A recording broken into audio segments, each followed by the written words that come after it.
भारत को गौरवान्वित करने वाले टॉप 10 क्षण।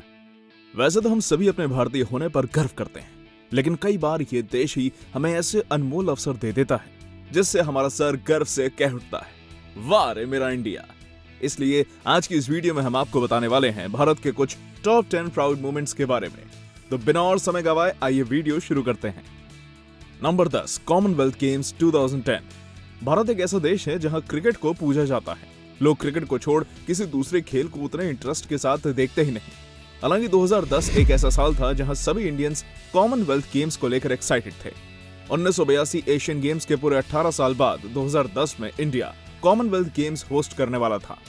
अब जब अपने घर में मुकाबला हो तो भाई भारतीय खिलाड़ी मेडल्स बाहर कैसे जाने दे सकते थे। देश की मिट्टी और अपनेपन के माहौल में खिलाड़ियों ने अपना श्रेष्ठ प्रदर्शन दिखाया और कुल 101 मेडल्स भारत के नाम कर लिए, जिसमें से 38 गोल्ड मेडल्स थे। खेलों के इतिहास में ऐसा पहली बार हुआ था कि भारत ने 100 से अधिक मेडल्स जीते हों और वर्ल्ड रैंकिंग में ऑस्ट्रेलिया के बाद दूसरा स्थान पाया। इसके अलावा एशियन गेम्स में भी भारत का बेहतरीन पार्टिसिपेशन रहा था, जिसमें खिलाड़ियों ने 14 गोल्ड मेडल्स सहित कुल मिलाकर 64 पदक जीते थे। इंडिया के लिए और खासकर सभी स्पोर्ट्स लवर्स के लिए ये साल गर्व भरा रहा था, जिसकी वजह से वर्ष 2010 को golden year of Indian sports भी माना जाता है। Number 9, polio free India. अपने कई संस्थानों और सरकारी टीकाकरण केंद्रों पर पोलियो की खुराक पड़ती तो जरूर देखी होगी। वैसे तो पोलियो एक बहुत ही पुरानी बीमारी है जो कि लगभग 3000 वर्ष पहले से लोगों के लिए खतरा बनी हुई है, लेकिन 1980 के दौरान पोलियो का संक्रमण अपने पीक पर पहुंच गया था। तब वर्ल्ड हेल्थ असेंबली ने भारत सहित 200 अन्य देशों के साथ मिलकर इस जानलेवा बीमारी को जड़ से खत्म करने का निश्चय किया। लेकिन ये एक आसान सफर नहीं होने वाला था। राजनीतिक मतभेद, करप्शन और लोगों के बीच जागरूकता की कमी, ये सभी कारण वैक्सीनेशन प्रोग्राम में बहुत बड़े बाधक थे। साल 2009 में भारत में करीबन 741 पोलियो केस दर्ज हुए थे, जो कि किसी भी अन्य देश से काफी ज्यादा थे। लगातार प्रयासों के बाद जब सभी को लगा कि इस बीमारी पर नियंत्रण पा लिया गया है, तब 2011 में पोलियो का एक और केस सामने आया। लेकिन अच्छी बात यह रही कि 2011 का ये केस भारत का आखिरी पोलियो केस रहा। मार्च 26, 2014 को WHO ने इंडिया को लिखित तौर पर पोलियो फ्री घोषित कर दिया। टीवी कैंपेन्स, एडवर्टाइजमेंट्स और अमिताभ बच्चन जैसे बड़ी हस्तियों द्वारा पोलियो वैक्सीनेशन को लेकर अवेयरनेस बढ़ाई गई और 2 बूंद जिंदगी के टैगलाइन के साथ इंडिया ने पूरी दुनिया को ये दिखा दिया कि जब भारत जैसी बिलियंस की पॉपुलेशन वाली कंट्री पोलियो को हरा सकती है तो दुनिया का हर देश ये कर सकता है। Number 8, western Ghats world heritage site. दोस्तों, क्या आप जानते हैं कि एक वर्ल्ड हेरिटेज साइट होने का मतलब क्या है? एक वर्ल्ड हेरिटेज साइट को यूनेस्को द्वारा कंजर्वेशन के लिए इंटरनेशनल सपोर्ट दी जाती है, जो कि आने वाले कई सालों तक उस जगह के अस्तित्व को बनाए रखने में काफी मददगार होती है। आज के समय में भारत में कुल 40 वर्ल्ड हेरिटेज साइट्स मौजूद हैं, जिनमें से एक करीबन 8000 किलोमीटर लंबे वेस्टर्न घाट्स भी हैं। 1 जुलाई 2012 को महाराष्ट्र से कन्याकुमारी तक फैले इन खूबसूरत वादियों ने वर्ल्ड हेरिटेज साइट होने का दर्जा पाया और ये भारत के लिए भी काफी सम्मान की बात है। हालांकि हिमालय से भी पुराने इन पहाड़ों को ये स्थान दिलवाने में काफी दिक्कतें आई। वर्ल्ड हेरिटेज कमेटी ने भारत के निवेदन को पहले नकार दिया था, जिसके बाद इस मुद्दे को दोबारा कंसिडर किया गया और जापान, इराक, साउथ अफ्रीका सहित अन्य कई देशों ने भारत के प्रस्ताव का समर्थन किया। ये हमारे लिए बड़े सौभाग्य की बात है कि हमारा देश प्राकृतिक खूबसूरती से भरा हुआ है। अगर बात करें वेस्टर्न घाट्स की, तो ये पहाड़ियां 365 से भी अधिक फूल, पौधों और जीवों का घर है, जो कि ग्लोबली एक्सटेंट होने के कगार पर हैं। नंबर 7, इंडो पाक वॉर बर्थ ऑफ बांग्लादेश। 16 दिसंबर भारत और उसके पड़ोसी देश बांग्लादेश और पाकिस्तान के लिए एक महत्वपूर्ण दिन है। 1971 में भारत ने पाकिस्तान के खिलाफ युद्ध जीता था, जिसके परिणाम स्वरूप बांग्लादेश, जो कि तब पूर्वी पाकिस्तान था, उसका जन्म हुआ। आज से 50 साल पहले 16 दिसंबर के ही दिन पाकिस्तान ने अपना आधा देश और पूर्व में अपनी सेना खो दी थी और उसे भारत के सामने सरेंडर करना पड़ा था। द्वितीय विश्व युद्ध के बाद ये सबसे बड़ा सैन्य आत्मसमर्पण भी था। युद्ध तब शुरू हुआ जब पाकिस्तान ने 11 भारतीय एयरबेस पर हवाई हमले किए। ये शायद पहली बार था जब भारत की तीनों सेनाओं ने एक साथ लड़ाई लड़ी। भारत ने पश्चिम में पाकिस्तानी सेना की हरकतों का तुरंत जवाब दिया और लगभग 15,010 किलोमीटर लंबे पाकिस्तान क्षेत्र पर कब्जा कर लिया। पाकिस्तानी सेना के प्रमुख जनरल आमिर अब्दुल्ला खान नियाजी ने 93,000 सैनिकों के साथ बांग्लादेश की मुक्ति बाहिनी और इंडियन ज्वाइंट फोर्सेस के सामने आत्मसमर्पण किया, जिसके बाद जाकर 13 दिन लंबा यह युद्ध समाप्त हुआ था। भारत की इस सफलता ने बांग्लादेश के 75 अरब लोगों को उनकी आजादी दिलवाई थी। इंडिया की जनता आज भी इस दिन को याद कर अपने सैनिकों पर गर्व महसूस करती है, जिन्होंने न सिर्फ अपने देश के लोगों की सुरक्षा की बल्कि दुश्मन देश के नागरिकों को भी उनका अधिकार दिलवाया। नंबर 6, वर्ल्ड योगा डे। हर भारतीय अपनी संस्कृति को फलते फूलते देख गौरवान्वित अनुभव करता है और 21 जून को अंतर्राष्ट्रीय स्तर पर मनाया जाने वाला योग दिवस इस बात का एक सटीक उदाहरण है। कई सौ सालों से भारत की सभ्यता योग से जुड़ी हुई है और जीवन जीने की इस अनोखी शैली का मान आज पूरी दुनिया कर रही है।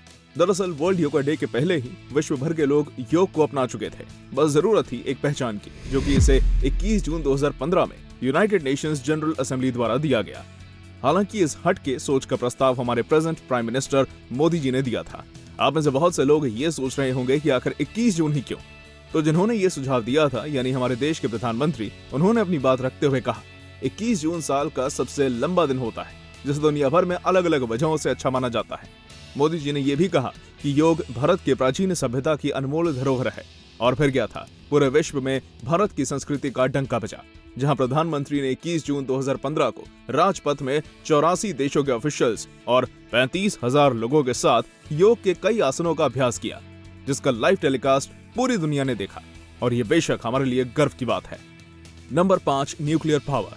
बढ़ते तकनीकीकरण और आधुनिक हथियारों ने धरती पर मौजूद सभी देशों के लिए खतरा बढ़ा दिया है।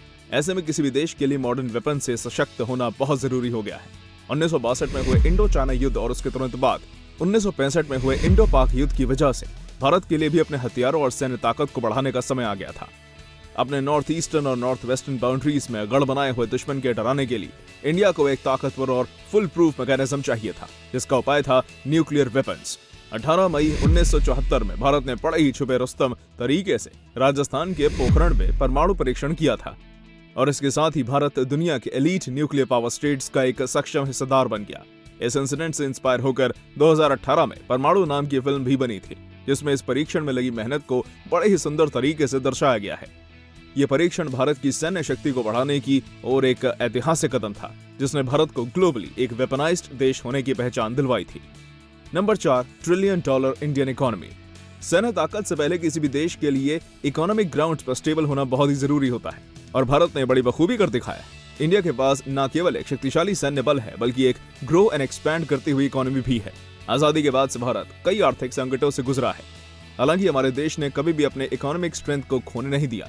आप में से शायद बहुत से लोग ये नहीं जानते होंगे कि भारत एक ट्रिलियन डॉलर इकोनॉमी है, यानी कि भारत की नॉमिनल जीडीपी $1 ट्रिलियन से ज्यादा है, जो कि इसे वर्ल्ड की लीडिंग इकोनॉमिक कंट्रीज में से एक बनाता है। हालांकि इस ट्रिलियन डॉलर मार्क को पूरा करने में भारत को करीबन 60 साल लग गए और फिर अगले 12 साल उसे 2 ट्रिलियन तक पहुंचने में।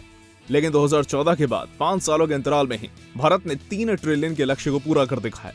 आने वाले सालों में भारत का गोल है अगले 5 वर्षों के भीतर $5 ट्रिलियन की इकोनॉमी खड़ी करना। क्या आपको लगता है भारत ये कर पाएगा? नीचे कमेंट्स में हमें जरूर बताएं। Number 3, Uri the surgical strike. Bharat एक शांतिप्रिय देश है, लेकिन जरूरत पड़ने पर यह दुश्मन को सबक सिखाने से पीछे नहीं हटता। 18 सितंबर 2016 को उरी शहर के पास एक आर्मी बेस पर 4 आर्म्ड मिलिटेंट्स द्वारा एक फिदायीन हमला किया गया था, जिसमें 19 भारतीय जवान मारे गए थे। उरी हमले के ठीक 11 दिनों के बाद भारत ने पाकिस्तान में छुपे सस्पेक्टेड मिलिटेंट्स को सर्जिकल स्ट्राइक के जरिए मार गिराया। ये एक प्री प्लान्ड अटैक था, जिसके लिए सरकार ने मिलिट्री को कार्रवाई करने की पूरी छूट दे दी थी। मिलिटेंट हमले में मारे गए भारतीय जवानों की शहादत का इंडियन आर्मी ने मुंह तोड़ बदला लिया और दुश्मन को अपनी ताकत दिखा दी। इस दिन भारत के सभी लोगों ने अपने देश का एक अनोखा रूप देखा था। इसी तरह बालाकोट स्ट्राइक भी एक जोरदार थप्पड़ था उन आतंकवादियों और उन्हें पनाह देने वाले देश के लिए कि भारत पुलवामा जैसे आतंकवादी हमलों को अब और सहन नहीं करने वाला और भारत जान का बदला जान से लेना जानता है। Number 2, the Kargil war. Kargil युद्ध भारत और पाकिस्तान के बीच मई और जुलाई 1999 में कश्मीर के कारगिल जिले में LOC पर लड़ा गया था। युद्ध के दौरान भारतीय सेना पाकिस्तानी घुसपैठियों को खदेड़ कर बाहर निकाल पाने में सफल हो पाई थी और इंडियन आर्मी ने ऑपरेशन विजय के हिस्से के रूप में टाइगर हिल और अन्य चौकियों पर कब्जा कर लिया था। भारतीय सैनिकों ने 3 महीने के संघर्ष के बाद ये जीत हासिल की थी, जिसके कारण दोनों पक्षों के लोगों की जान चली गई थी और भारतीय पक्ष ने अपने लगभग 490 अधिकारियों, सैनिकों और जवानों को खो दिया था। इस जंग की यादें आज भी उन शहीद जवानों की दास्तान बयान करती है, जिन्होंने मरते दम तक अपने देश का साथ नहीं छोड़ा।